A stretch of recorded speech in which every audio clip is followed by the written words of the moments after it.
Assalamualaikum Pak Didi. Waalaikumsalam warahmatullahi wabarakatuh. Sehat Pak Didi ya? Alhamdulillah ya. Harus sehat Pak Didi.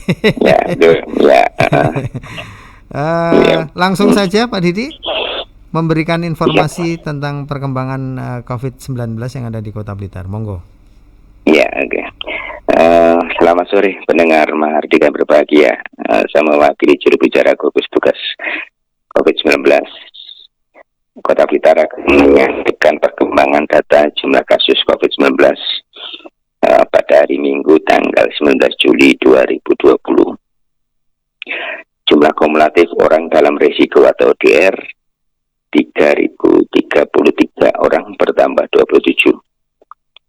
Jumlah kumulatif orang tanpa gejala 207. Jumlah kumulatif orang tanpa gejala yang masih proses pemantauan 29 orang. Jumlah kumulatif orang tanpa gejala yang selesai dipantau 14 hari 268 orang. Jumlah kumulatif orang dalam pemantauan atau DP 219 orang. Jumlah kumulatif pemantauan yang selesai dipantau 14 hari 215 orang. Jumlah kumulatif orang dalam pemantauan yang masih proses pemantauan 2 orang. Jumlah kumulatif orang dalam pemantauan yang meninggal dunia 2 orang. Jumlah kumulatif pasien dalam pengawasan atau PDP 12 orang. Jumlah kumulatif pasien dalam pengawasan yang selesai pengawasan atau sembuh 7 orang. Jumlah kumulatif pasien dalam pengawasan yang masih proses pengawasan 2 orang. Jumlah kumulatif pasien dalam pengawasan yang meninggal dunia 3 orang.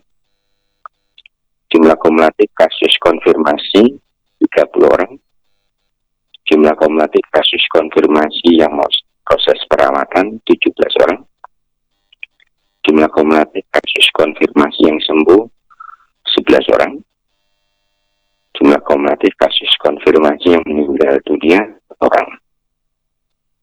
Berikut kami jelaskan yang berkaitan dengan kasus konfirmasi dari 17 itu orang tadi semuanya tidak mengalami gejala dan sekarang masih melakukan isolasi mandiri. Dan untuk yang 2 orang masih dirawat di rumah sakit rujukan COVID-19 menunggu hasil PCR-nya. Untuk yang UDP ada 2 orang juga, ya, itu masih melakukan isolasi mandiri. Untuk yang TG ini ada orang. Yang 25 orang ini merupakan kontak dari kasus konfirmasi Kelurahan Karangtengah. Itu seorang perempuan usia 40 tahun. 15 itu dari tenaga kesehatan dan 10 dari tetangga. Terus yang orang ini merupakan kontak dari Kelurahan Gedok. Ya, semuanya ini tidak ada gejala, melakukan isolasi mandiri sambil menunggu hasil PCR-nya yang belum keluar. Begitu Bang Didu yang bisa kami sampaikan sore hari ini. Ya. Iya Pak Didi, kalau kita lihat mungkin secara gerambiangan, secara grafik ini Kota Blitar kayaknya belum ada titik untuk melandai ya Pak Didi ya? Ya, karena tentunya ini suatu konsekuensi logis ya. Okay. Kita saja begini, virus itu tidak akan kemana-mana kalau tidak digerakkan oleh orangnya. Betul. Ya, tentunya berarti yang bisa mengendalikan adalah orang tersebut.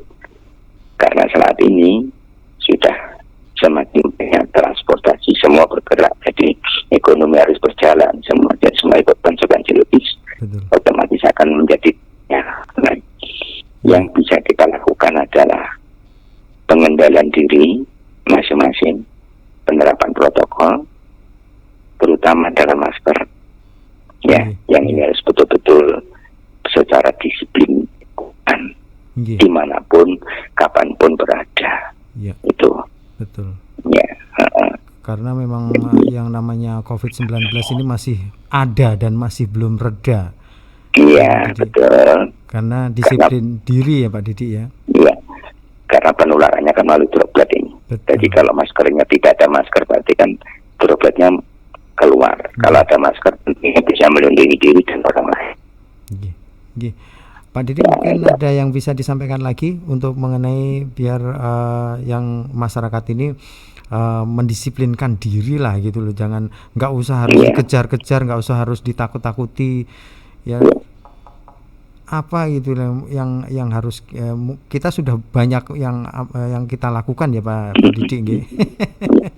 Dengan tidak bosan-bosannya untuk woro-woro. Mungkin Pak Didi ada lagi yang bisa disampaikan? Jadi begini Pak Didi, ketika seseorang ini merasakan tidak ada masalah dalam dirinya, merasa dirinya aman, tetapi kasus ini berbeda. Banyak yang kasus-kasus yang konfirmasi tanpa gejala. Nah ini, kita pun juga sendiri tidak tahu apakah di dalam tubuh kita juga tidak ada virus atau enggak. Karena konsekuensi yang kita harus lakukan adalah banyak yang keluar itu merasa aman, sehat. Begitu. Dan sehingga dalam arti penerapannya seperti kalau pakai masker ribet, mengganggu tidak bisa bebas, ngomong tidak bisa bebas. Ya, ini kan perlu proses waktu. Tetapi untuk mendisiplinkan diri bahwa perubahan perilaku tidak mungkin dari orang luar, pasti dari dirinya sendiri harus melakukan. Penting dan tidaknya, yang pertama. Terus selanjutnya merasa bahwa tidak ada masalah, jadi ya sudah. Tapi ketika terjadi masalah di dalam dirinya baru menyadari bahwa pentingnya juga masker ternyata penting. Ini yang belum. Ya.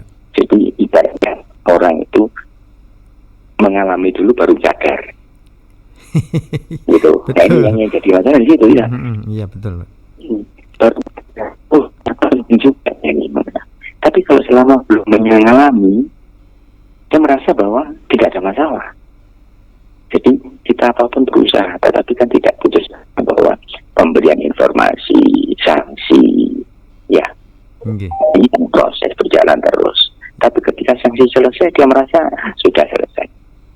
Tapi belum menyadari secara utuh bahwa ini bukan hanya masalah sanksi, tapi perubahan perilaku yang dia harus lakukan. Gitu loh. Yang penting sekali. Tidak harus menunggu sakit ya, lebih baik mencegah daripada mengobati. Karena persepsi orang sehat dan sakit itu berbeda. Tapi masih aktivitas, dia masih sehat. Banyak OTG ini yang merasa sehat dirinya, tetapi di dalamnya sudah sakit sebenarnya. Persepsi. Tapi ketika dinyatakan sakit, kalau dia sudah tidak sehat, itulah dinyatakan persepsi orang begitu. Nah ini yang jadi permasalahan di situ. Persepsi sehat dan sakit di masyarakat tentang kasus pandemi COVID ini. Nah, kalau disebutnya tidak melakukan, walaupun apapun kondisinya, apakah saya sakit atau sehat, saat ini kan musimnya masker ini harus dengan wabah seperti masker memang harus. Itu yang kita perlu penekanan. Ya, mungkin dengan memberikan informasi yang terus-menerus seperti ini, ya, masyarakat kita harapkan untuk bisa disiplin untuk tetap melakukan yang namanya protokol kesehatan ya Pak Didi. Betul, ya. Kita pemerintah sudah banyak masker diberikan, himbauan, bentuk apapun sanksi. Padahal ini untuk diri kita sendiri ya Pak Didi.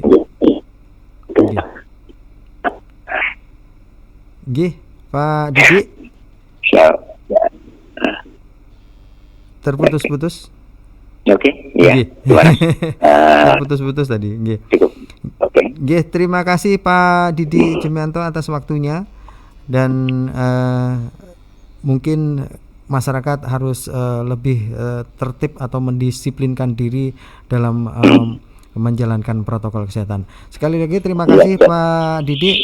Selamat sore. Wassalamualaikum warahmatullahi wabarakatuh. Waalaikumsalam warahmatullahi wabarakatuh.